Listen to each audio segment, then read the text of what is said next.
Assassins. Spies. They're all the same, don't you think? But we're about to put that to the test with James Bond, Agent 007, on behalf of Her Majesty's Secret Service, and John Wick, aka the Baba Yaga. After his parents were killed in a mountain climbing accident, James Bond was tutored at his home in Scotland, the Skyfall Lodge. During that time, he boxed as a lightweight and formed the first intramural judo league. Bond has also had experience in the military, having served in the Navy. After leaving, he very quickly joined MI6 and became a high-ranking spy. From there, Bond's skills would rapidly increase, becoming a high-ranking member in MI6. He is the youngest agent in MI6 to receive a 00 ranking and a license to kill. Bond is easily the highest-ranking agent in MI6 history, having pulled off a number of successful missions. However, Bond can't just go in thinking straight. He needs to have a backup plan. That's why his choice of sidearm is the Walther PPK class action pistol. This gun specifically is coded to Bond's handprints, meaning he alone can fire it. Bond himself has proved he can still be capable on a mission without the use of a firearm. He's trained in several forms of combat, from standard self-defense to Krav Maga and close quarters combat, but when transport is required on a mission, James has the best car in the business. That's right, Bond's preferred mode of transport is the Aston Martin DB5, but this isn't just any ordinary classic car. No. This car is packed to the brim with some very impressive gadgets.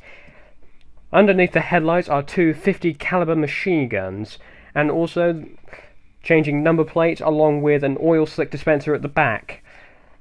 Bulletproof windscreen, also an ejector seat. Bond just flips up the gear, presses a button, passenger seat comes straight up, straight into the sky. Also, the roof of the car would be retractable. However, during the events of Skyfall, in which the car was destroyed, Q, MI6's quartermaster, upgraded the car with some even more impressive feats. Instead of standard 50 caliber machine guns, the car now possessed miniguns, and, well, I can tell you, it was powerful enough to make enemies fly straight behind their vehicles. However, Bond is not invincible. He has endured so much injury over his years in MI6. Some of those injuries include having his balls whipped to give information, surviving a 4-roll car crash in an Aston Martin, and he's also been drugged a couple times over the years. Bond also survived being shot in the chest and falling several feet into water. And keep in mind, this was an M4 carbine type weapon, so that's got to have caused at least a lot of damage. James was also able to survive being tortured with a brain drill, which was created by his arch-nemesis Blofeld. But no matter how much he is injured, 007 will carry out his mission, no matter how injured he is. John Wick was born on September 2nd, 1964. Wick was raised from a young age to be an ultimate killing machine. From an early age, John learned to shoot every kind of firearm you can imagine, from a simple handgun to a shotgun, from a small SMG to a machine gun. He's probably fired every kind of gun in his time.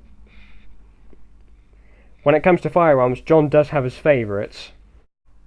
John has used many weapons in his time, and one of his particular favourites is the AR-15 machine gun, barrel length 20 inches, a 5.56 by 45mm NATO round, 23 rate of fire, 550 meter range.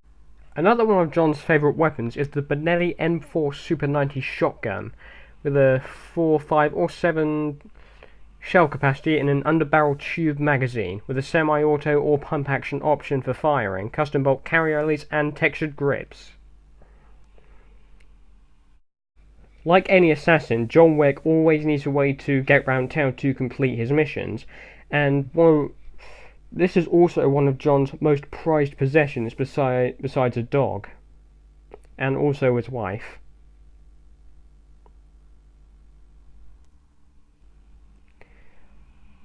John's preferred mode of transport is the Ford Mustang Mark I, with a horsepower of 305 and RPM of 4,200, it's obvious that this is John's preferred car, and given that it has a 106.7 miles per hour dash on it, we know John is capable of using such a car like this. However, John does also possess skills besides the use of a loaded weapon. As a former Marine Corps, John has proven that he can still fight guards without the use of a firearm. With his hands alone, he is extremely brutal. In fact, while injured, John was able of killing a guy with a pencil, stabbing him in the neck.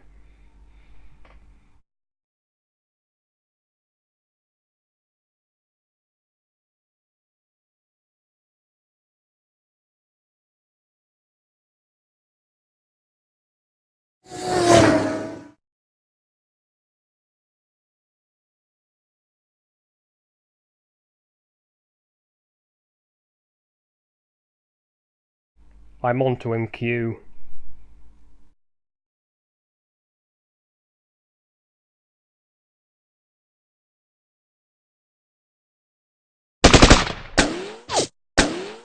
Who is that man? I'll bump you off the road. So, this guy won't come quietly.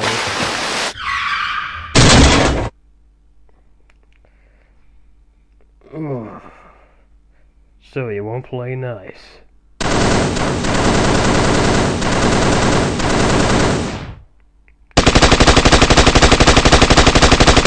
You're under arrest. Not likely.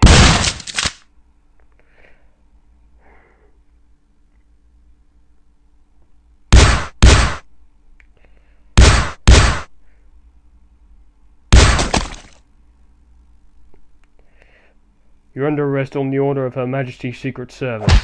Ugh. Ugh. Ugh. Ugh.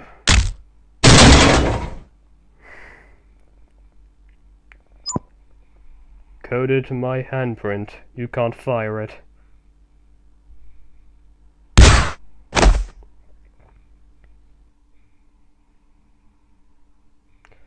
Ugh. I'm detaining you on behalf of Her Majesty's government. Ugh. Nobody arrests me.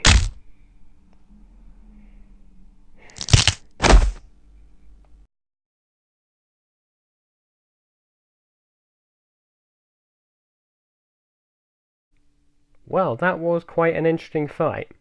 Yes, both contenders may have had equal fighting skills, but John still came out on top. While Bond's special PPK and modded Aston Martin gadgets gave him an edge in the battle, John had the superior weapons and tactics to bring down Bond. Let's look at the statistics. James crashed his Aston Martin and was knocked unconscious, while John Wick had a car crash and an escape and he was fine. And let's keep in mind that John himself was injured before the crash and had just finished a fight. James was shot in the chest with a sniper rifle and fell off a train. John has been shot multiple times and still kept fighting. While Bond served in the Navy and MI6, John was trained from a very young age and was also a former Marine Corps. So it does seem that John clearly had more experience, and it seems that James Bond got a wicked death. And the winner, of course, is John Wick.